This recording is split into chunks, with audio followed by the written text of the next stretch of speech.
Good evening and welcome to another edition of Showtime TV. I'm your host, Omar Rashada.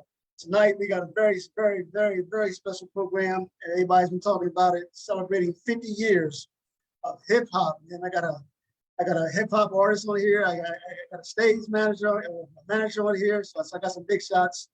I want to introduce Fred Fitzgerald and David Coker. Gentlemen, good evening, and thank you for being a guest on today's program. Man, good evening, man. All right, so let's start off with Dave. No problem at all. Let's start off with Dave. First, I want you guys just introduce yourself and just say what you did in the present or what you did in the past in relation to hip hop. So we're going to start off with Dave. Well, my name is Dave Coker. I'm a promoter, manager. I do media. I do marketing and advertising. I do all types of different events. Been around the music business for a long time.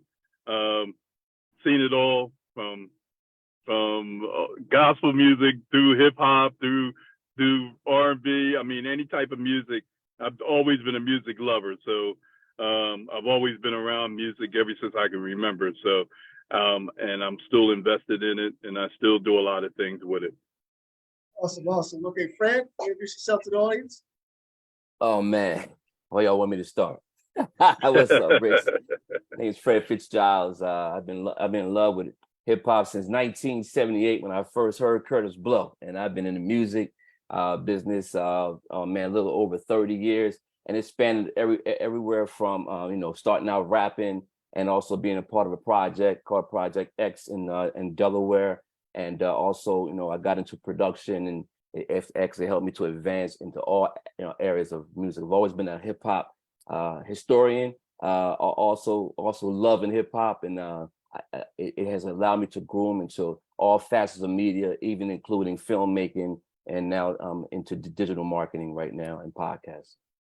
All right, and this joining us is the man everybody knows, across town. Yes, sir. It's called Marcus Garvey City. I think that's what we call it, Marcus Garvey City. The man, he brings a powerful message to his music. Brother Richard Wall, welcome to tonight's program. And we're doing, this is the first question, just introducing yourself to the audience and tell what is it that you do? So my name is Richard Wall, and I'm a lover of hip hop, fell in love with hip hop at a very young age, and inspired by local legends. And, I just stuck with it. And I don't know who has lasted this long, in terms of being from that era and still consistently putting out music. I also teach hip hop. So we have a program called Beyond Those Bars. I'm the program director for Culture Restoration Project Inc. We have a program called Beyond Those Bars where we teach and educate about the culture of hip hop. And so our young people right now, we have 4 young people one-on-one that are actually putting out albums. And so we help them through that process and give them opportunities to perform. I just love hip hop. Hip hop is my heart. This is the lifeline. And hopefully we could talk about the future of where hip hop is going tonight. That's awesome. Yes, sir. All right, Dave. So I'm going to start off with Dave and anyone else want to chime in. For those who may be 12, 13, 14 years old, 10 years old, don't know the history. What can you tell me? When did hip hop start? When got it started? Who started it all? Well, I'm gonna go here. First of all, I love the panel because we got different eras here. So I was there. I remember the first time I heard hip hop on the radio, and now keep in mind, it was already brewing in New York already. Kool and all of those dudes, but they were doing their thing. Africa Bambaataa and all of them guys were already doing what they were doing up there in New York. But I just remember 1979 when Rapper's Delight came out. Yep. Yeah, and Rapper's Delight, even though, and if you ever notice, and I know, I'm sure Richard can definitely clarify this, and I know Fred can too. But if you ever paid attention, even now, when people talk about hip hop, you don't hear a lot of talk about the whole song about Rapper's Delight, even though that was the song that everybody remembered was the first big song. Absolutely. It was the first one to get the radio play that it got, you know. But of course, if you ever look at the history of what went on behind the scenes with that whole thing, it's very interesting about how much of it was so produced to become what it became that it was no way it was going to fail. You know, it was no way it was going to fail by the way they put it together. So, but that led into, you know, you mentioned Curtis Blow, you know, and of course Curtis took it to another level, and then all the other guys, because all these guys came in behind the same success that the Sugar Hill Gang had, and they stayed using the same formula that those guys had. And because they used that formula, they were able to be successful. So I saw that early beginning. I was there. I remember the first time I heard Sugar Hill Gang's Rapper's Delight come on. The song Chic, I mean, the group Chic had already put out their version of the music of the song, you know, the sample that was sampled from. And I remember I was actually working downtown in a clothing store downtown. I was selling clothes, and I remember the song coming on, and you know, I said, "Oh, there's my song." Then all of a sudden, I heard all these people, you know, this rapping going on over top of it, and I was like, "Wait, hold on, what is that?" You know, that changed everything, because now I'm gonna even take it back even a little further. Dr. Perry Johnson. You ever hear that name before? Not really, no. No. See, I'm getting ready to give y'all some knowledge right here. Okay, great job. Some Dr. Perry Johnson was a DJ in Philadelphia, one of the top DJs in Philadelphia. He used to rap on a song that was made by Sylvester, and it was put on it. They remade the song with his rap on it. And you remember hearing the song that says "Shake a boom boom, shake a tang tang"? Remember that? That was Dr. Perry Johnson. Wow. That he used to do, and that was the first real rap in this area, you know. And a lot of people never forgot that. But then, like I said, but that was way before the Sugar Hill song came out. So, but when that song came out, it changed everything. I'm gonna let y'all speak, but that I just wanted to speak on being there when it first happened. You know what I mean? So that's where it started. Let's see where you guys take it. Well, that's interesting. They picking off Jews. He started off with some Jews, man. Well, for me, I could just say that, you know, I think this is in the appropriate order, because I hadn't heard of Perry Johnson, but I did hear Sugar Hill Gang. First record I actually heard was Curtis Blow, the Christmas song. And I fell in love with it because I was a big Michael Jackson dude. I was Michael Jackson all the way through. Mm-hmm. So it was me, the Jackson 5. And it wasn't until then I heard that. And then we had moved from Delaware for a brief time in 81. And this is where I heard the Fat Boys. And then I was trying to figure out, you know, this rap thing. Then I heard UTFO. And my brother, that's when he first started scratching. My aunt used to have a little record player that was like, looked like a library, and he used to put records on there. He used to try to scratch them, right?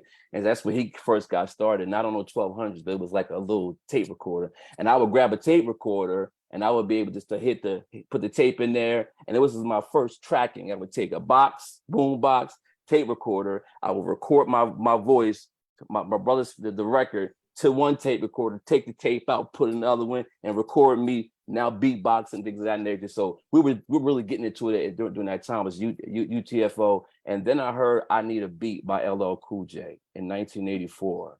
And when I heard that, I was like, whoa, that's piqued my interest as to I wanted to start learning how to rap, because I started memorizing. Yeah, everybody knows Sugar Hill Gang, but it was like you learned the song, but you were saying it because it was a party song. But when I heard LL Cool J's I Need a Beat, and I heard the beat, and I heard the way he was rhyming, this is the first time I piqued my interest to say, man, I actually think I can do this, right? Because I was playing around with it, but I heard a really strong lyrics. Of course, Run DMC came out, and then I didn't really get into it until I was on Punishment. Really, I mean, real punishment, like, you know, the first market period to the last market period, and I had a lot of time during that time, and I wrote my first rap.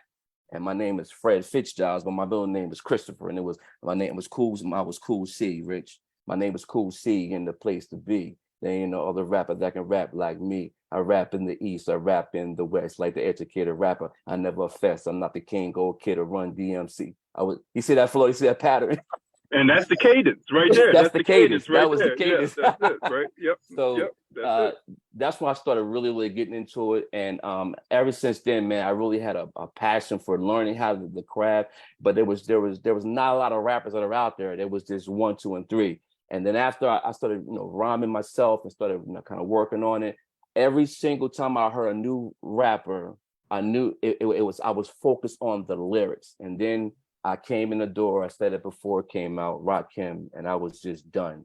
And I really I heard Rakim and KRS-One and those guys, and I tell you that was like hip hop was just part of what I did. I kind of embraced the culture.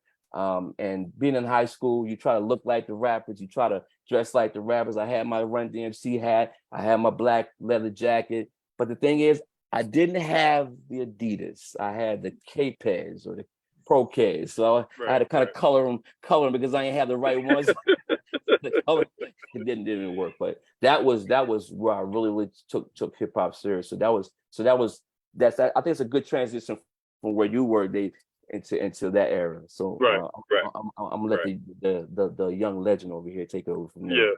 I'm learning. I can't go back. I can't go back that far. So I'm gonna yield the floor. How about that? And just enjoy what y'all are saying and take it. I'm a student right now. Yes, sir. Yes, sir. So Brother Rich, what brought you into wanting to be a hip hop artist? What brought me in? Slick Rick. And I'll tell the story. I had an opportunity to, at the Wilmington Public Library, I was given the privilege of interviewing Slick Rick, and that was a surreal moment because I can imagine. That was the record that changed my life, and I heard it and I memorized it. And I remember my sister graduated in 87, 86. It was around that time, and she said, "Come downstairs and sing the rap that you know."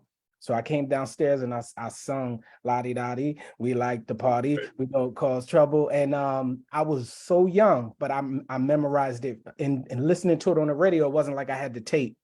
And everybody gave me money afterwards. Like they put money in a hat. They were like, "Yo, we'll give you some money." These are all high school graduates.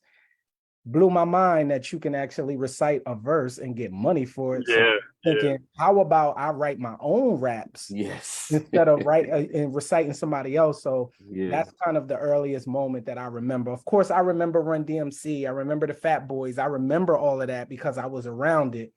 But when I really came online is after hearing Slick Rick, I was like, okay. And then after that whole era, which is the conscious era in 80, 87, 88, which my argument I make is the greatest year of hip hop, 88. I agree. That's just my humble opinion. It's just because so many different artists were bringing out albums and everybody had a distinct sound. Slick Rick didn't want to sound like Rakim. Rakim didn't want to sound like KRS-One. KRS-One didn't want to sound like Kool Rap. They were all had their own style. And that's what I miss. I miss that early period where everybody wanted to rhyme different. Everybody wanted to have different beats and approach things from a different angle. So that's what I loved about hip hop and why I fell in love with it. And why I wish that that 88 period could reemerge in some kind of way. Not the same, but I hope that we can get a taste of it again. Yes. So let me ask. Go ahead. Oh, go ahead. Now, I was going to ask. For a good while, rap / hip hop, it got a bad name. They say it was degrading towards women, using foul language. It promoted violence. Any one of you, what do you think about that? Do you think that rap had a negative vibe for us in the African American community, or you think it was just a misunderstanding, if you will? Well, I could say this. I remember the first time I heard rap in a negative light. I was working construction because I listen to LL Cool J and all that, and you heard once I got past the lyrical side of it, there were words that was in there, but I didn't hear anything degrading women. It was only to enunciate the impact of the lyrics that they were going to have. They would use certain words to insinuate certain phrases and patterns and be witty, things of that nature. When I first heard in the negative consensus, it was in 1989. I was on a construction site, we're working, and one of my boys, one of my guys I was working with said, on our lunch break, I'm going to let y'all hear something. And so we get in the car, we're on our lunch break, we listen, and he pops in Straight Outta Compton. And that's the first time by NWA. And as soon as it came out, Straight Outta Compton, Crazy MF, name Ice Cube, and I'm just like, wow, they're gonna mess rap up. That's the first thing I was thinking of. Why are they doing this? But the thing is, later on in life, see, when I'm not in that area, that's not my life. I recognized later on that they were just expressing themselves. But then it prompted me to want to hear more. So now we get the album. Then I heard all the degrading of the women, and then I heard the sexual, and I heard all this kind of stuff. And for me, I listened to it looking for some lyricism because I was more focused on the lyricism, but I was kind of turned off of all the negativity because I wasn't a negative person. So that was for me. That's the first time I heard it, and I believe, yes, it did. I think it created a theme or a blueprint for other rappers who weren't that skilled to hop onto, to make it easier because it perked up the ears. Sex, drugs, rock and roll. We've always had that back in the 60s, but that negative connotation, I do believe, in hip hop in particular, I thought that was a pivotal moment that really caused some negativity, but it caused a little bit of evolution as well from rhyming patterns and things of that nature. Let me say this. We just got finished going through a couple of eras. You know, you talked about an era, Rich talked about an era, I talked about an era. We talked about the beginning. We talked where it kind of transitioned into, with, the conscious period. And then we talked about the era that you just got finished speaking about and you talked about NWA, but don't forget about Ice-T. Oh yeah. Don't forget about him. Yeah, because he was doing he was another one. He was another one that kind of, perpetuated that stuff. And but what it did was it caused, there was some consciousness to it, but it was just coming from a harder place. Right. And especially, because it was coming mostly from the West Coast, a lot of it. Because the East Coast was talking about money, right? At that time they were talking about money and themselves, pretty much. Themselves. What they had and what they were trying to get. Yeah. But then the West Coast came in and talking about taking money and doing this, and they talking about everything else. Yeah. But what was the common thread to all of this thing, all of these different eras? The songs didn't hit. It didn't matter who was rapping. Didn't matter their cadence or the words or whatever. The songs only hit when they had the beat. They had the beat. That's true. The beat, and there was a beat for, when you look at all that was going on, you had the West Coast beat, with Dre, and then with Ice-T was doing, with all of that. We had the East Coast with what was going on with Puffy and all those guys. Andre Harrell was doing his thing and all of that.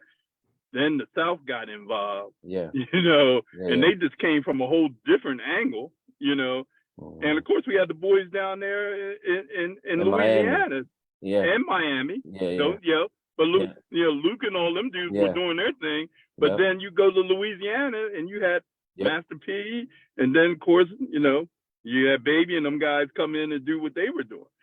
But all of it was because when you look at the beats, they were all very familiar. You knew what West Coast was because of the beat. You knew what East Coast was. You knew what the South was, and all of that made it, pretty unique to each area. But that's the whole thing about when things got negative. We knew where that was coming from, but they sold a lot of records, man. They sold a lot of records because they changed the game. But you know what? Even more so, the government got involved. Yeah. And they started sanctioning, and remember that's when they started putting those Labels putting the on there. advisory labels Yep. on. You remember Yep. that? So because of the West Coast. Yep. So, Rich, what you got to say about that? I would say cultural context. When I think of NWA, they exaggerated, heavily exaggerated, and a lot of gangster rap is heavily exaggerated. So Yeah, I that's think true. the unfortunate part is the co-optation of hip hop. Hip hop has been taken over. You know, it's not a cultural art form that we control, and it's been taken over for a long time. When we decided to align ourselves with the clothing brands and all of these different brands, they run what we do, and so we lost control. And that's why I was saying, you know, I hope we could talk about the development of where we need to go, because that co-optation has hurt us a great deal. And I'm telling you, I've mentored young artists, and they don't want to create violent and hypersexually masculine music, but they believe that's how you get on. They believe that's the template for success. That's not what they want to do. That's not who they want to be. Most of them are scared. So when I look back at NWA, they seen that NWA through when they created SoundScan in 1989 or 1992, 91, they created SoundScan, and they realized that this music is selling like wildfire. And so they're looking for other artists who fit that mold that they can market and put out there as well. So, you know, I think what NWA, they called it reality rap at some point, but the second album was even more hedonistic. And that's because they were able to align themselves with the algorithm. That was the algorithm at that point. Back then, 50 Cent talks about, I play to the algorithm, right? He always talked about SoundScan. I follow SoundScan. This isn't the music I'm creating because it's an expression of my soul. This is something that's just generating revenue. And so we have to make a distinction, you know, about where we are and where we're going, and have some cultural and historical context. Yes, the music came out of a period of deindustrialization. You know, they were removing art programs from the schools. They were doing a lot of things. So you look at the context of how the music got created, no wonder it became violent. I understand, because, you know, when you bring in that money and you bring in that success, you also bring in that violence. And that's, you know, we live in a capitalistic society, hyper-capitalistic. So everybody's trying to get the money. Everybody's trying to get the money, and what comes with that? Violence. Violence is soon to follow. This is the American way.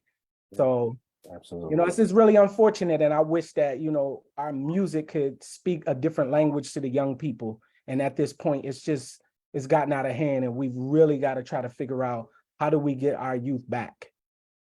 absolutely. Before we forget here, we talk about conscious rap. I tell you, growing up, my favorite group is Public Enemy. I mean, I've never seen a group like that. I mean, they had so many positive songs. I mean, Fight the Power, Brothers Gonna Work It Out. I mean, Public Enemy, it was just an awesome group. And then you have other conscious rappers like KRS One. He came to Wilmington, Delaware a couple of times, and I went to the DuPont Theater, and I said, yours truly, Brother Rich, he opened up for KRS One. I think you opened up for him at Rodney Square as well. So Rodney Square. I wanted to speak on, you know, who might have been some of your conscious rappers, groups, or rapper individually. But Rich, I want to start off with you. Did you ever have private conversations with KRS One? I mean, what was it like talking with him? Because I know he got a lot of knowledge. Yeah, I wish that those conversations were recorded, because I'm gonna tell you, one of the things that I told him is the frustrations that I have, and my thing is about development. So the frustration that I have is, you know, we have all of these rappers making all of this money, but where are the institutions? Why is Richard Raw creating a program that's steeped in hip hop, but I have to rely on these corporations, and I have to rely on getting grant funds? I would love for hip hop to invest in itself. So what I'm putting on the table is what I told him is, we have the Jay-Z's and the Nas's, and you got the money and you got all of that. Well, how about when we go and do a big show in Brooklyn, why do we have to buy the Barclays Center? Hip hop should have a center. Absolutely. It should have its own, so that we can bring the money and reinvest it on the side. So we should have a big center where we perform, and then we should have also a side facility where you can learn the art of hip hop. So when you want to sign an artist, you come to the center. And at the end of the year, after they put out their album, you get to sit and listen and say, wow, these artists they've already been vetted, they already been groomed. And how can we duplicate that? That should be in every state. Hip hop should have that. The fact that hip hop doesn't have that pains my heart. Yeah. And that's the conversation I was having with KRS-One. Like, why are we doing these venues all over? Like, we should have our own venues connected all over the country. So KRS-One is performing at venues that hip hop has stake in, that hip hop controls and owns, and then is going and doing community work by going into those centers and talking and helping the younger artists that are really trying to get their feet wet. We should have that in every city. And the fact that we don't have that is troubling. But, you know, that's my mission right now, is I'm trying to build a state-of-the-art facility that is steeped in hip-hop tradition. So when artists like KRS-One come through and Slick Rick, you got to come through the center. Right. All of you, whether it's Nas, whoever it is, you come through the center and you talk to our young people that definitely want to follow in that path. Then you create teaching artists.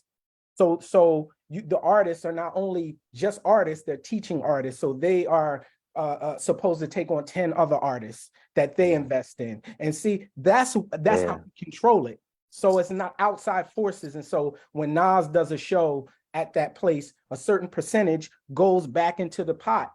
And that is what runs the place. That's what we can hire our own sound men and our own producers. And, you know, the industry has too much control. And that's a real big problem. But that's what they did. You know, they took control of the art form. And we got to fight to get it back. Right. Yeah, that's deep. Well, you know, what you're saying, Richard, is sort of, if you could take the model that the comedy clubs did.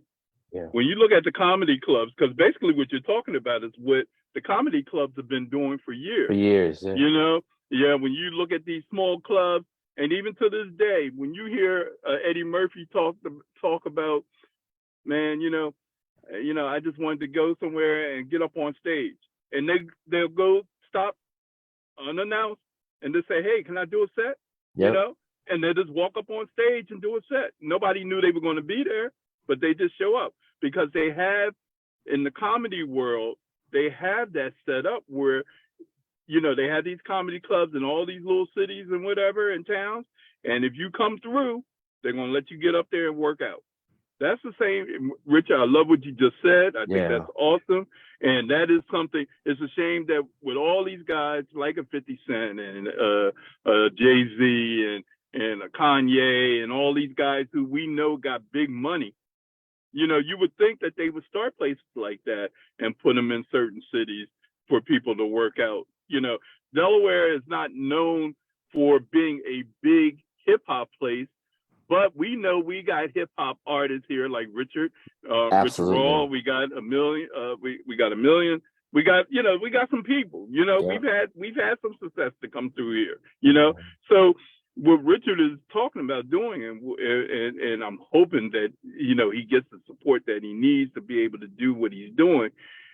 We need places like that in these towns so people can come through, and a guy like a KRS-One, a Slick Rick or somebody like that, when they come through, a Dougie Fresh or somebody, when they come through. I know I watched the interview that you did with Slick Rick, and that was an awesome interview. You know, and I'm glad. That's another thing. The library downtown. That's what they're doing right now for everything right now. You know, they got somebody in there that believes in what he's doing, and he's giving folks a chance to come in and all different genres. You know, we've had so many celebrities. Whoever thought we'd get all these celebrities to come through Delaware on a weekday and have the place jam packed and be able to interview people like that. Yeah. That's a perfect way to look at it. And I agree with Richard wholeheartedly. Definitely. And I just want to jump in there and say, Rich, that is it's brilliant. And but Fred, can I say this before you? Yes. So that's what Fred and Grant did for me. Whatever they had, they didn't have access to all of these venues, but they had status. And I was a young, aspiring artist, and they were like, come on over here. Come and rock with us. Come hang with us. Come to my studio. I remember that. So I'm just following the traditions that were laid before me, really. And so that's why I always give credit to Fred and Grand and all of those that were around, because they wrapped their arms around me, you know, because they knew that I was serious. So what I'm doing is what was done for me. I'm not doing anything new, anything unique. I'm just trying to elevate it to the next level because we have more resources. But whatever resources they had, they were like, yo, we're going to do a new Project X. And I was supposed to be the face of that new Project X. I remember them like, Yeah. we got you. We see what you're trying to do, and we're going to help you as much as we can. So I'm thankful that I had, you know, that's why I say my local legends. When I get my top 5, I can't just go Biggie and that. Grand G. He's in my top 5, period, Yes, point blank. And I Yes, think sir. every artist should be like, yo, there's somebody local that has to be in your top 5. If not, you just lean into the commercialization of hip hop. That's the commercialized version of it. That, you know, Biggie and them were great, but we had greats that were here who inspired us. So, you know, they were a product of big marketing machines, right? You know, but Grandin had a marketing machine. Right, You know what I'm saying, right. but he had the intellect and the mind and the production and put this together. I was looking at him like, that's what I want to be. So he's in my top 5. Yeah, absolutely, and we love you for that. And I remember you were 14 years old when you came down, and that we just saw something in you, man. And that this is, and when we passed that baton, I believe what you're doing and your brilliance is coming out. That idea that you just talked about, that's what needs to happen. But it doesn't happen if it's just an idea. It has to be able to be spoken out. And the fact that you're speaking out and you have that idea, I believe that it's gonna definitely not just only manifest, but I believe the right person with the right heart who's tapped in to the respect of the culture and the foundation that we have to lay in that blueprint for these children. What you're doing with the kids is just absolutely amazing, and the fact that you're tapped in, I couldn't be prouder of you what you're doing. You have set it to a level that is going to allow them to be able to just springboard into their potential as well, and having those grand ideas that are going to manifest. It's going to happen, man. So I think it's a great idea what you're saying. I think that the people that are out there that are connected, like you said, the Jays and all of them, we have connections. I mean, his engineer Guru, I mean, I love him. He has those connections. We have people, they're here, and it's just a matter of, you know, us making enough noise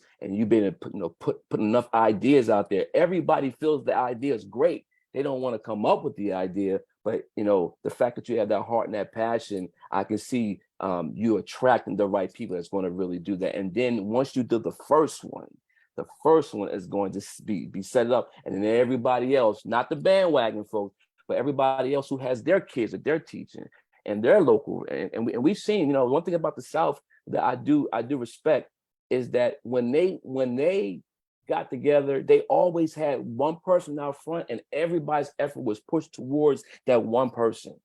I mean, that was that thing to me was like that. It was selfless, not selfish, right? Not selfish. And so you are a selfless person, Rich, in what you're doing, and that's why I believe that this vision that you have, and it's going to connect with the right person, and it's so necessary in order to build that future of hip hop, but also just build the future of humanity, taking care of our local people. So I definitely appreciate that, man. Love you for that too. When you look at 50 years of hip hop, you can't forget the BET and MTV videos. Well, I mean, look, Donnie Simpson, Rap City, King Summit. I mean, they had some excellent shows. They had some excellent artists on there. And before we leave the conscience to talk about the videos, I remember when the movie Malcolm X came out, all wearing their X caps, and you had Public Enemy singing "Fight the Power." Oh yeah. I mean, that was part of the conscious movement. So in terms of the videos, any one of your brothers, you two local rappers, you got videos out there, or have you just had a favorite video growing up? Dave, you can chime in as well. So, pour over to anybody. Favorite video, man. Go ahead, Dave. I think I'm gonna pull one out. Wow, favorite video. Well, you know what? No, you didn't do that. But anyway, I know that. I know that one. Well, you know what's funny? I'm gonna take it back to, because we heard the song first, we didn't see the people. But when the Rappers Delight video came out and everybody saw those guys, you know, he was like, oh, okay, all right. And it was very lasting, you know. But then as the years went on, you know what my favorite video was? I'm Bad by L Cool J. That was it. I love that video, man. That was it. That was my video. You know, I wanted to be LL at that point, you know. So I love that video, you know. So, but yeah, you know, when you look at the videos from back in the day, those guys look like they were having fun. They were doing a lot of unique things in those videos. When I look at today, though, it's a whole different world, man. The rap game. Now, granted, and I'm you know, I'm happy and I'm a little sad too at the same time. I have to choose my words here. I'm happy, I'm a little sad because the game has been taken over by the women. You know, I mean, we still got a lot of, you know, males out there rapping. I mean, don't get me wrong, they're still running stuff, but the women are out there. And they making some noise. I mean, they really are, you know. But the noise they're making, you know, I'm not in agreement with all of it. You know what I'm saying? It's tough. You know, and I love seeing a talented artist like her, who does everything. She can rap, she can sing, she can do everything. You know, she's like Lauryn Hill was when Lauryn Hill first came out. Lauryn changed the game when Lauryn stepped out there and was able to rap and sing, and Lauryn had the attitude, but she was just her lyrics were so fire, and you know, she just was on point. Her kind of reminds me a lot of Lauryn, who can do so many different things. Have you ever heard her rap? That girl's on fire, man. Wow. I mean, you know, but then, you know, but she stays right in her lane. Yeah. And but when you look at the top female rappers, they're all in that same other lane. You know what I'm saying? Yeah. And unfortunately, you know, they're the hot thing right now. Yeah. But fortunately for them, they're the hot thing right now, if you feel me. Yeah. You know? So, but I'm gonna let y'all speak. I don't want to get myself too deep in trouble. No, here, you're good. know? You're good. I mean, I think that you're making a valid point. I think they're connected to what Rich was saying. They're connected to the engine. They're connected to the algorithm. They're, you know, they're definitely talented. And I don't, you know, I'm a pop now, so I got 5 grandkids. So I'm just like, wait a minute. You know what I mean? So I don't follow that closely, but I follow close enough to know who's out there. Sometimes my kids get me. He'll call me up and be singing a song. I'll be rapping with him. My wife said, "You know what that song is?" Yeah, right. That's you ain't supposed to be listening to that. But I think the it's just a different. It's definitely different. But you made me think about something, because one day I should think about, because me and my son got into it one time. Like, Dad, you guys had cussing too. Y'all act like y'all didn't have cussing. He would debate me on that. He would bring up rappers and things of that nature. And then I had a couple 4 tracks that I haven't released. My son came across, so he's, "Oh, Dad, that was you right there. That was you right there." Yeah. Who's this guy here? And so I recognize that there's different levels, but I think that you know, the original question was videos. I know that, like you said, Bad was that was the video. I think I probably watched Bad probably.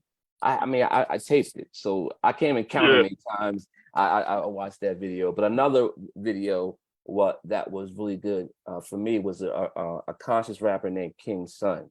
It was an era, Rich King's Son. I mean,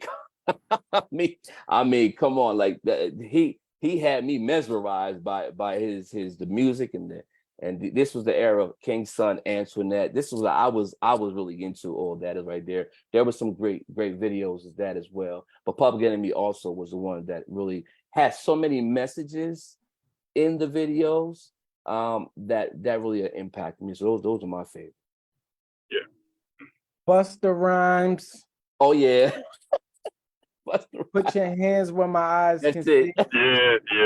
I was like, what? I mean, Yes. that made me understand that it's not about standing in front of a camera, but now we got choreography, we got concepts, we got that blew my mind. And then Missy Missy I knew and you were getting ready to go there. I knew Yeah, you were you had to going go there to next. Missy. I Yep. knew I you was had to go like, there. You had to Yeah. go there. this is art. Yeah. This is beyond just what we Stand even in front of the mic. understand to be just hip hop. This is art. This is choreography. This is dancing. This is So good. everything. So those are the videos that just blew my mind. I was like, what am I watching here? And I mean, you know, it's again, like we look at the videos now and they can't touch those videos. No, That was no, the zenith. creativity's not That was, there. it was at its height. So those two, and what they want them to do a versus, but Buster said he can't because that's his twin. And I understand. It makes perfect Right. sense. He said, that's my twin. Yeah, So Pretty much. yeah, I those know are why he said it, because of the creativity. Both of them, they definitely, it was that healthy competition there. Female, male, and Hype Williams, the director, just come on, like you're right, Rich. That is so yeah. Their videos were a spectacle. But you know, a lot. If you, I remember reading an article one time, and they were talking about, and this was back during the late '90s, early 2000s, when videos were still at the height. You know, you had to do look. You did a song. You had to do the video the next week. You know everything, because the video was going to sell the song. Yeah. And I remember reading this article, and the article talked about why the videos became so important for the hip hop artists. And they said, and it was a panel discussion in this article. Almost every person to a T said because of one particular person, Michael Jackson. Michael Jackson, when he did a video, what happened to the song after he did his video? It just blew up, you know? And so they said that hip hop saw what Michael was doing, so they knew that they had to start producing videos that was going to make people not only watch the video, but want to go out and purchase the songs. And that's what you did. When Michael did a song, you were in the store, the next day trying to find the album, you know? Yep. So, and they all said that Michael Jackson changed the game of videos. And, you know, they wouldn't even let him on TV at one point. Yeah, I remember. You know, MTV finally wised up and said, this is Michael Jackson. We gotta play his videos.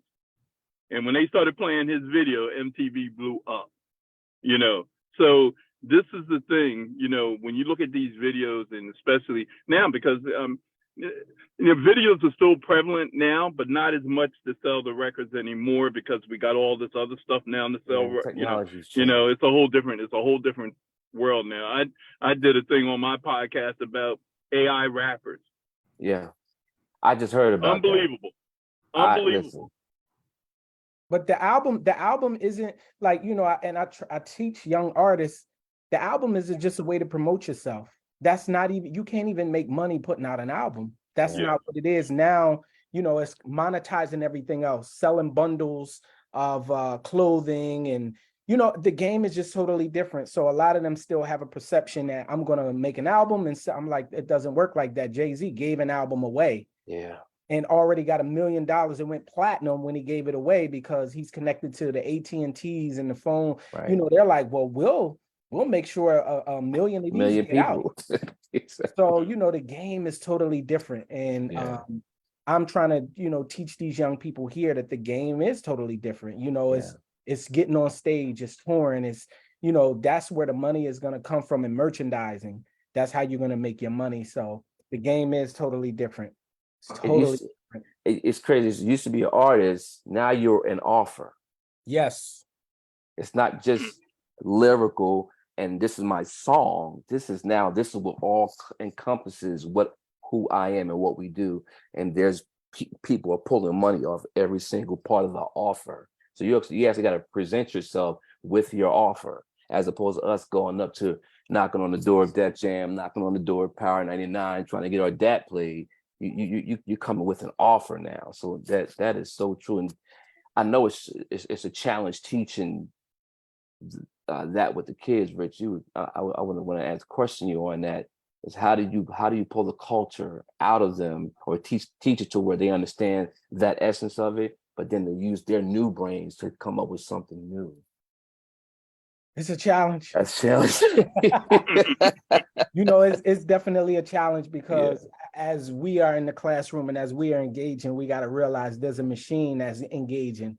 You know, True. it's the devil is at work all Yes. the time. All the All time. the And time. that is the All the tough time. part is this algorithm is there for them when they wake up in the morning, when they go to Uh. sleep, it is there. So we Yeah. are competing against something very strong. Yes. That's why getting back into human contact and Yes. that human element has to be brought back into the equation, you know, and that's the challenge. But for me, I never, you know, once I got a taste of the industry, I made a decision that I would never sign one of those deals. That was just for me.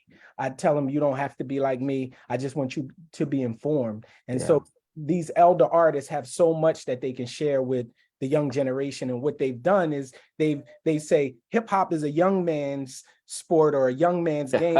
I look out, 50 Cent isn't young. Who's on? Kanye isn't young. Jay-Z isn't young. If you look at Rick Ross isn't young. And these are the artists that are really making a lot of money and they are young. So who is telling us this? Who feeds us this? I think they feed us this because they look at the elder artists to talk to the younger artists and say, these are the pitfalls. This is where the bodies are hitting. And this is what you need to watch out for. So they want to keep us separated from one another. And that's one of the issues. So I love what Buster just did a song with Bia. Bia is a young artist. Okay. I saw that they performed it on the awards show. I saw that. Yeah.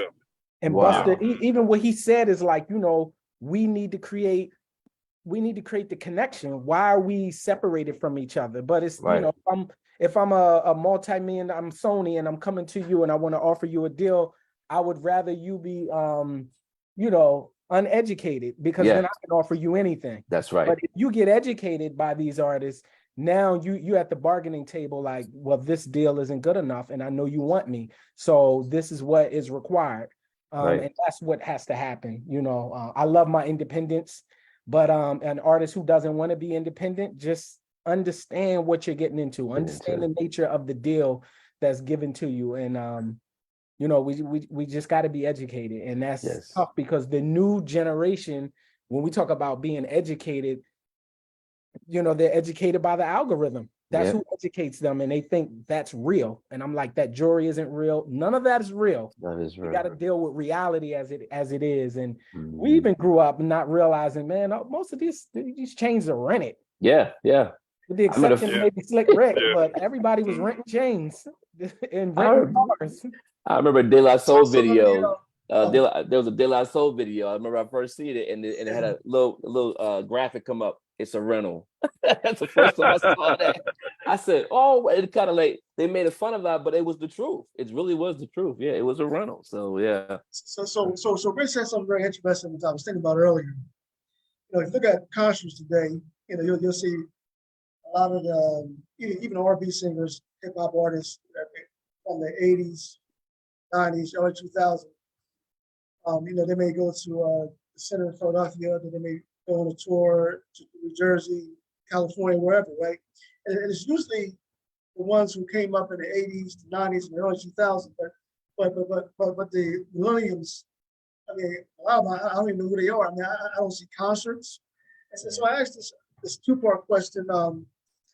Is it the fact that they're not good enough artists of the new artists today who could bring the people out to concerts? And then Dave mentioned about albums. You know, there's no more records, CDs, cassettes. So how are artists promoting themselves? You know, Rich talked earlier about where it's not going to go in the future.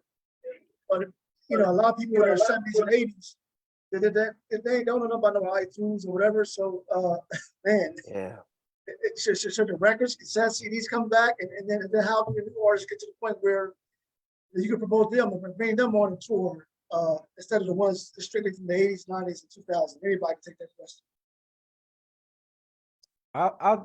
So the reason why you don't see these younger artists on tour is because number one, most of them can't perform. Facts. That's one. I mean, I'm talking about controlling the stage and being an MC, knowing what to say in between songs. Like all of that was orchestrated. When I came up, you know, you wasn't just out there stuttering. You knew, like you practiced, you rehearsed this is how I'm gonna do. I'm gonna say this in between the song. I'm gonna promote that in between the song.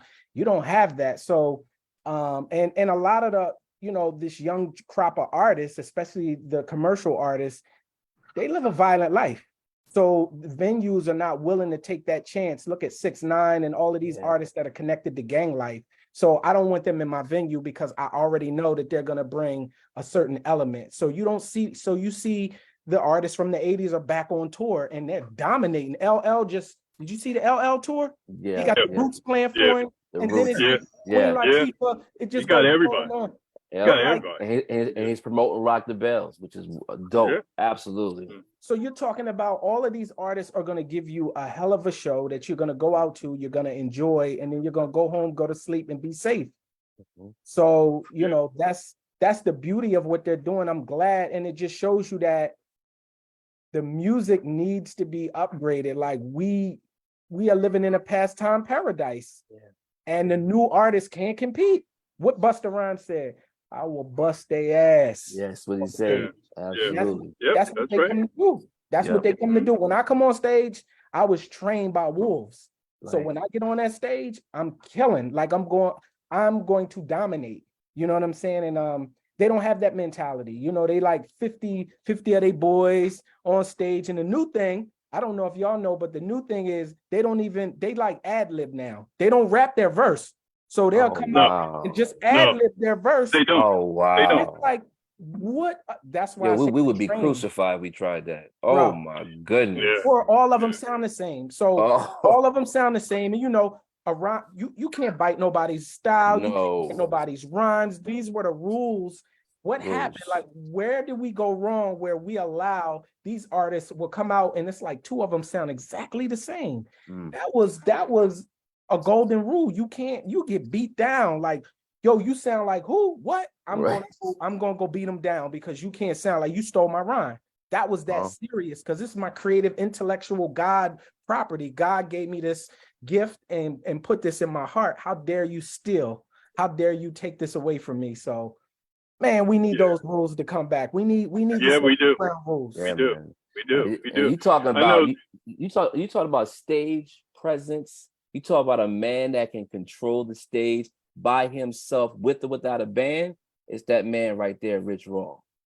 Oh yeah. That's coming from him. He understands. He knows. I have seen over the years the way you have killed the stage, and you collaborate, and you stay in your element. It's like when people leave that stage, they know they came to a show that was designed, that was orchestrated, that was impactful, and you coming back. So I'm telling you, Rich Raw knows what he's talking about because I've seen it, and we need that. I've seen it too. And Rich, I don't know if you remember, but I used to manage Best Kept Soul. And wow! So I know yeah. So I know Richard has worked with them many times. So and so I've seen it firsthand too. So I know exactly his showmanship. And one thing, you know, it's kind of a funny thing, and it's kind of a running joke.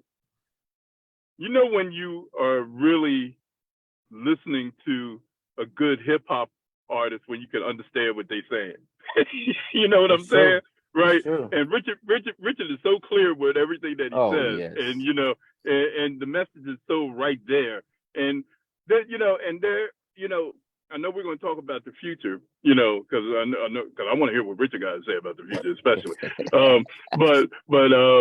But I know.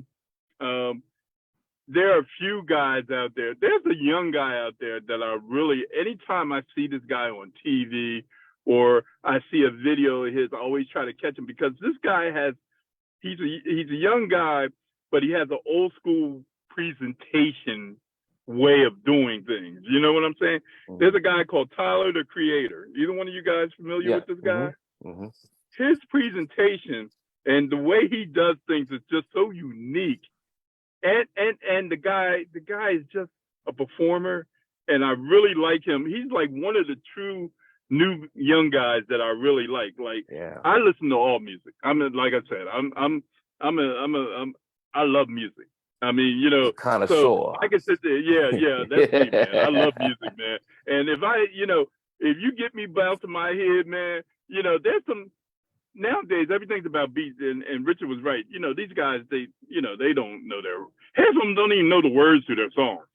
You know, you ever watch a performance, you know, they're up there, they got the mic in their hand, they're too busy trying to be a showman because they don't know the words, or they didn't lost place to the words, you know. It's all about the beats nowadays. The beats is what makes the song. It's all about the beats. If you got a hot beat, you can say anything you want to the track if you got a hot beat. And that's a whole nother story too, because we don't have real musicians anymore. You know, people, yeah. Go ahead. You're a manager. And sometimes, you know, we listen to the songs, we watch performances, but there's a business side to it. And sometimes, you know, your contract, if you don't read that contract word for word, you know, things might not go well. So talk about the significance of, you know, when it comes to the business side of it, making sure that you know that contract. Yeah, you got to know, because when you look at it, when you hear all the stories that we've heard, you know, we've seen all these biopics about Temptations, about TLC, and the Jacksons. You know, what did they all have? NWA. What did they all have in common? They had you know, they had somebody pulling their strings who was making all the money while, you know, what you call them, New Edition, you know, while they were out there performing and you know, making all these songs and everything, and somebody else was getting rich off of, you know, because their contract, they didn't read their contract. All they saw was dollar and cents because they thought they made it, but they didn't make it because they wasn't making all the money at that particular time. You know, you gotta pay attention, and it's unfortunate because the people who did make it, there's always seems to be a white person, and you know, that's there making all the money. You know what I'm saying? You know what I'm saying? It's always somebody pulling the strings to the puppet, and they don't look like us, and they're the ones. You know, we talked about the James Browns. We could talk about all these people. They all had the white person making all the money from them. Okay, somebody like Richard doing what he's doing. You know, this keeps the money in our neighborhood. Keeps you know, keeps it in our pockets. We're not putting that money out there to anybody else. The artist gets the money. You know, it's not all about. I mean, I've been a manager. I've been in this business a long time. I've done all kinds of things in music, man. You know, and I always made sure it was about the people I worked with. It wasn't about me. Always. But unfortunately, you know, we get these other folks that come to us. I'm going to make you a star. Yeah, they're going to make you a star, but at what cost? Yeah. And the other thing that's missing is what we used to. I mean, we always hear A&R. I mean, artists and repertoire. I mean, artists and development. That is. I mean, I think that. You know, fast forward. You know, even when I, you know, was working on music and I signed a contract, I was just excited to be able to get it done. You know, we actually had a deal on the table with the management with Atlantic Records. It was for $100,000 for an album that nobody's ever heard. And and I just think about it. I wouldn't even worry about, I just wanted to be able to get on. I wanted to be able to get the videos done and stuff like that. So we don't really have anybody there's so much excitement with the fact that I get to now do something that I love doing. I mean, we were doing it in our bedroom, making videos in our room with an old camcorder. We're just excited about that opportunity. Then somebody gives us an opportunity that can take us somewhere. I don't think we're thinking like that. And so I think that was, and like you said, it goes back, James, Muddy Waters. I mean, it's all across the board, right? All across the board. So what I like about Rich's vision is that if we can get the people that are out there to develop this, right? We can include the finance, we can include the business, we can include the artist development, we can include all that stuff that the Motown engine, they had in place. The assembly line, they had that. And so I think that's probably what needs to happen going forward, because these kids are smarter than us right now. So, you know, and God's going to bless them with a whole nother level of intellect. So they're going to be self-sufficient. You talk about independent, they're going to be really independent. They're going to be independent on themselves. Like they're going to dictate which music they're going to be putting out based on how they feel, not the algorithm. We got bots, we got the algorithm, but there's nothing that can replace the human spirit, human talent. You can't replace it. And I think that's what's going to be the future. That it's so necessary. But that development, knowing, and the knowledge, there's nothing that that the kids, we all those biopics, we need to watch them, educate on them, and say this is not going to happen to us, and also teach them to be able to, okay, this is what happened in the past. This is the result. We see all these stories, but to avoid that, here's what we're going to do. And some of the elements that we grew up learning that we didn't know, here we are, fast forward to 30 years later, we're seeing the biopics. Let's find those people that are going to say, you know what, I'm going to go to school. I'm going to get educated. I'm going to learn this stuff on my own, so I can be able to teach these folks to be able to now be a true artist and be a full total package and be knowledgeable and taking care of not only the music business, but the business of music. Amen. Brother Rich, Amen. Brother Rich, you want to talk about the future? So let me say this, because with Best Kept Soul, I mean, Lamont is a part of my band, Word Warrior Band. So we connected, and the love was just so beautiful. I was like, I need you for my band, and he was like, no doubt, I got you. So he does a lot, man. He does a whole lot. Yeah, he's the man. He's the man. Yeah. But to survive as a hip hop artist, I think we have to step out of our element. I don't see too many hip hop artists that was rocking with Best Kept Soul and going out with these. They weren't doing that. For me, it was like, oh wow, I love music. Right, first, a love of music is missing. So these artists grew up on hip hop, and that's all they know. But hip hop didn't just come out of a vacuum. It came because of disco and funk and even jazz. We were the ones who brought the jazz movement back. My argument I make, I always wanted to perform at the Clifford Brown Jazz Festival. I was denied. I'm denied every year, right? And I can speak because I don't care. Nobody controls me. Right, there you go. And I said, how foul is it when these jazz licks were brought in hip hop, it resurrected the jazz movement. Absolutely. And Tribe Called Quest started actually working with the Ron Carters and these great basses and bringing this music back into vogue. So I'm like, there's a connection between hip hop and jazz. And so we have to, show the education. Our children aren't going to come. When you go to Jazz Fest, it's great. I love it. But the young people aren't there. And so we have to, we have to give them a dose. Maybe it's through a positive hip hop that we introduce the jazz and merge the two and bring that out. So for me, when I seen Best Kept Soul, I was like, soul music is Black music. And that's also related to Common and the Roots. And I was like, I can see what I can do if we create a connection there. So again, talking about older and younger, I remember when I formed the band, I didn't know how much a band is supposed to get. I'm just used to a DJ, microphone, 15 minutes. That's all I knew.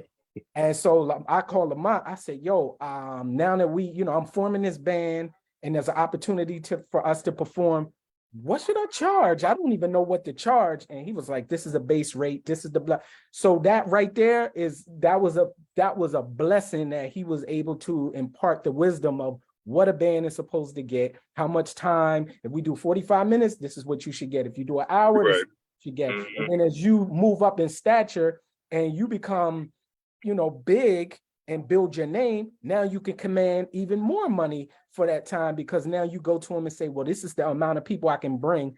This is how I learned.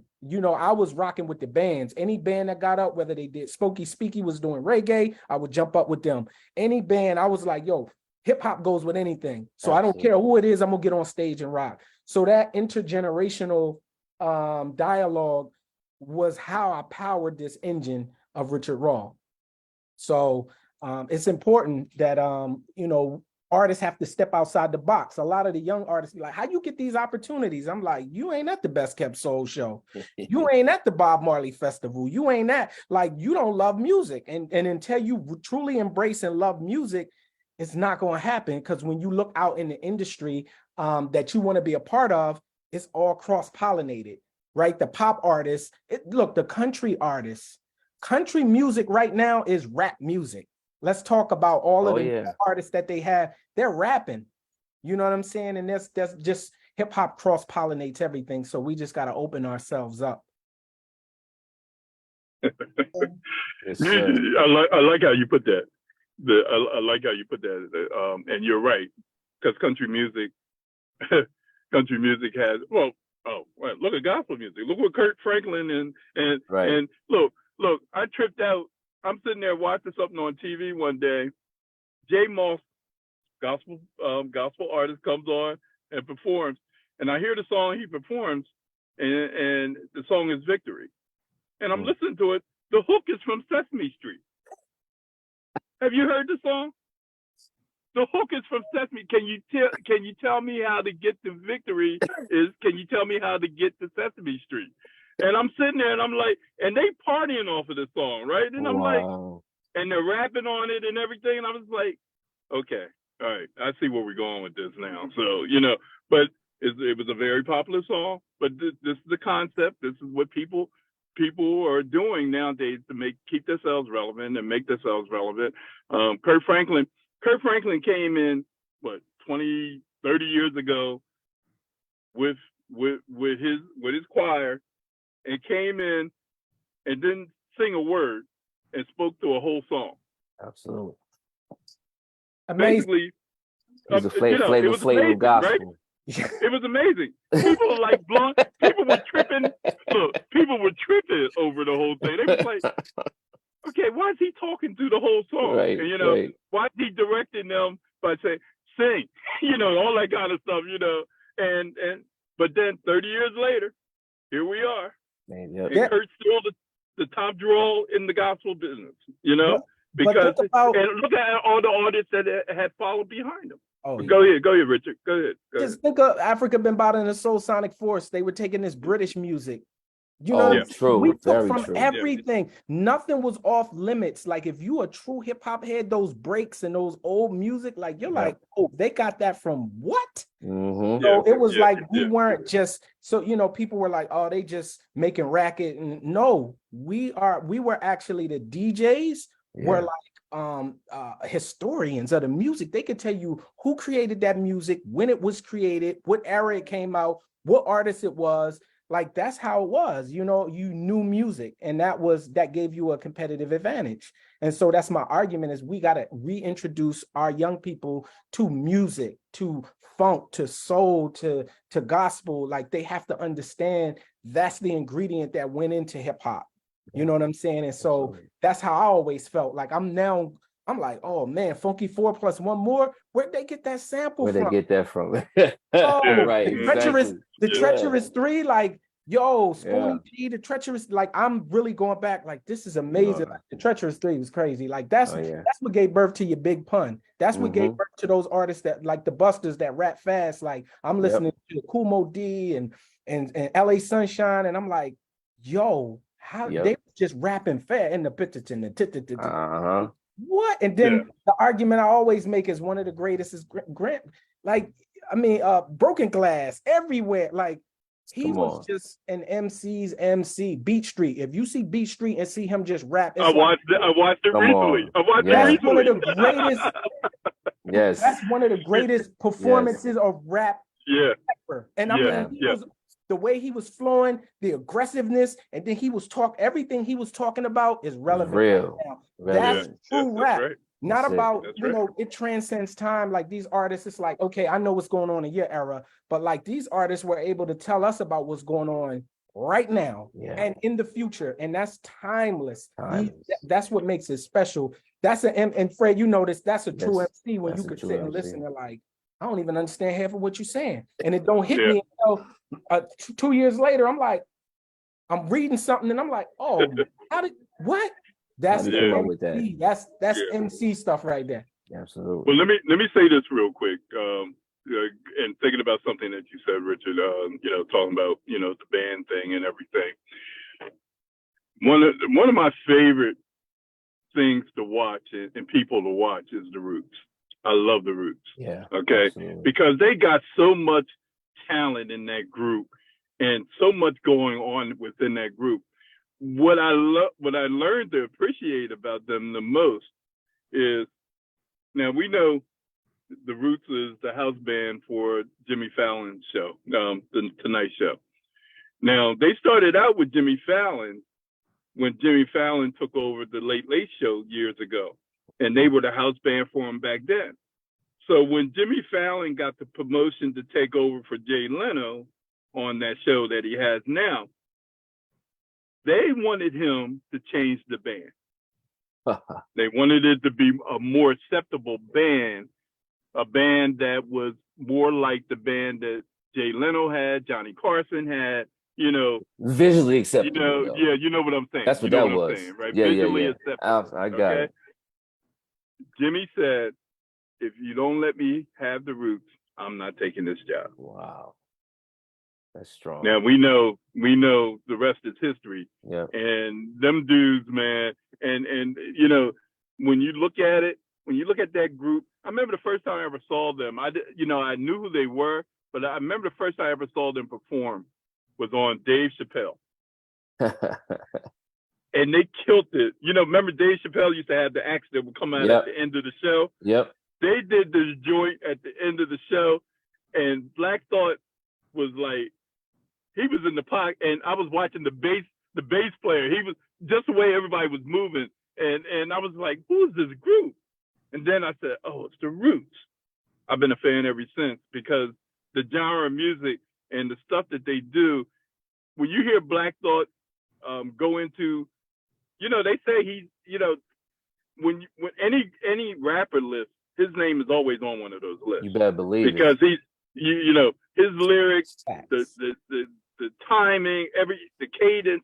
The boy is just a genius. When he comes off the cuff and just raps about anything, you know, it's just unbelievable. So I just had to get that out, because Richard, you know, doing what you're doing and working with bands and so forth, you know, just made me think about the Roots, because that's probably, you know, that's the best example of a hip hop experience right there. You know what I'm saying? That was my upbringing. I'm 19 years of age. A friend of mine named Hezekiah takes me to Philly.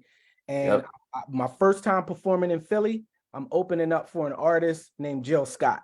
That was my first time being in Philly. I'm nervous. The mic is all weird. He had to come up and adjust my mic, and I rap. And then he just introduces me to the whole crew. I'm 18, 19 years old, sitting in on Roots session, the studio sessions, just sitting there like, this is amazing right now. You know, so I'm learning. I'm looking at Black Thought.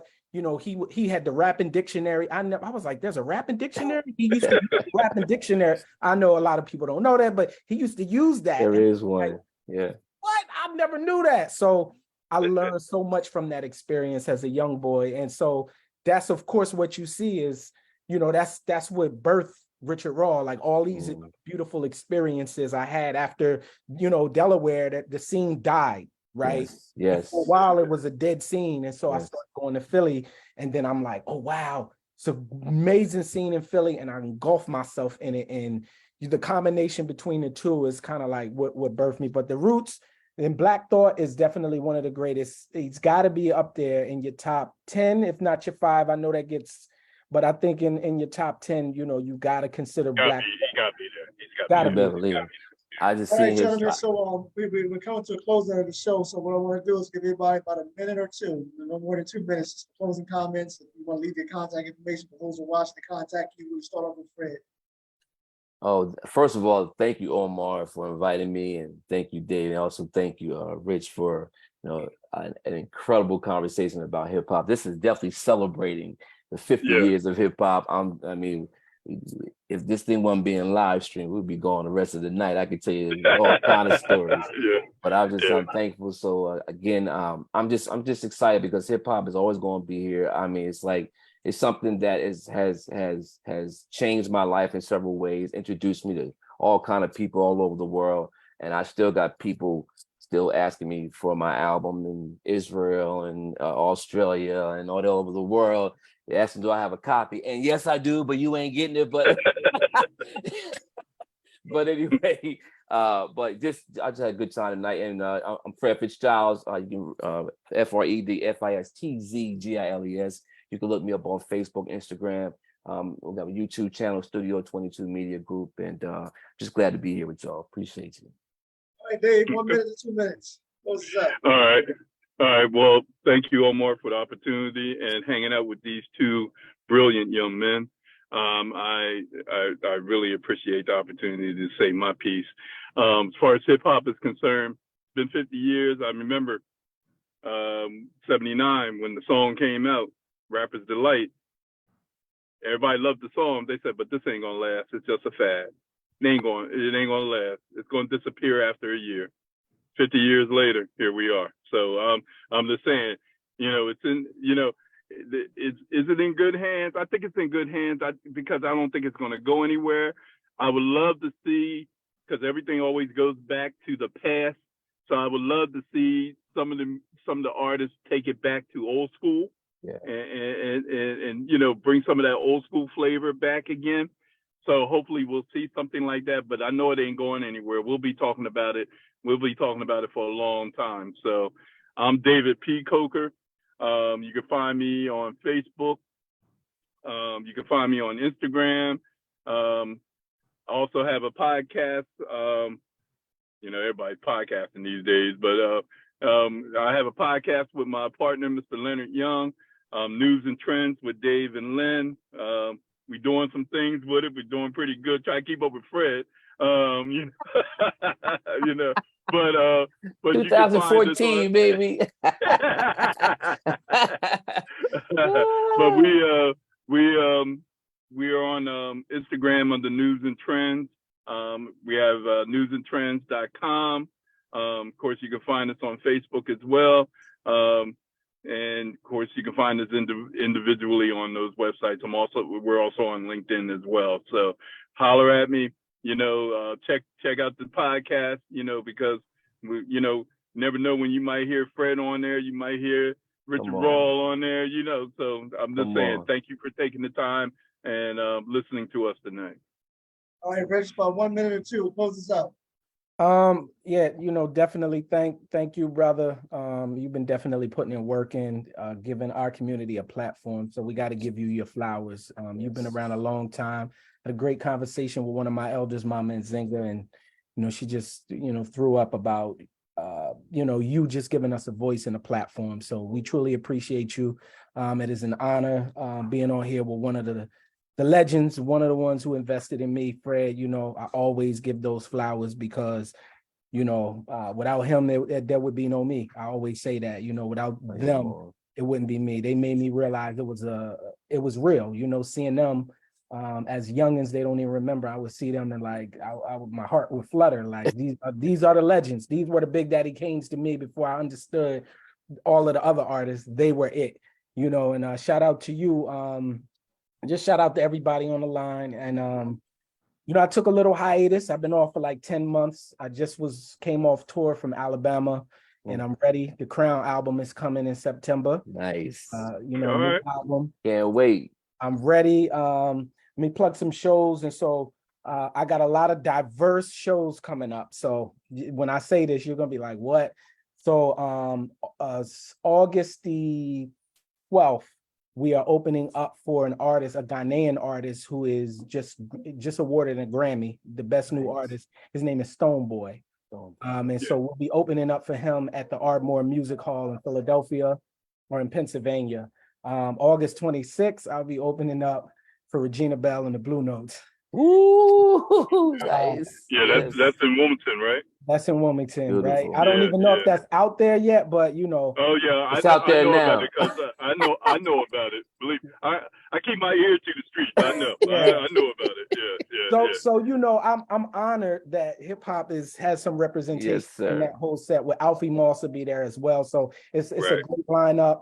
And then September the 16th, I'll be headlining an event at the Grand Opera House where I'll release my album. And that's going to be a celebration of 50 years of hip hop. There'll be a panel discussion, ciphers, there'll be a lot. And then you'll see me get an opportunity to perform my new album, The Crown, along with several of my young students, one whose name Amira.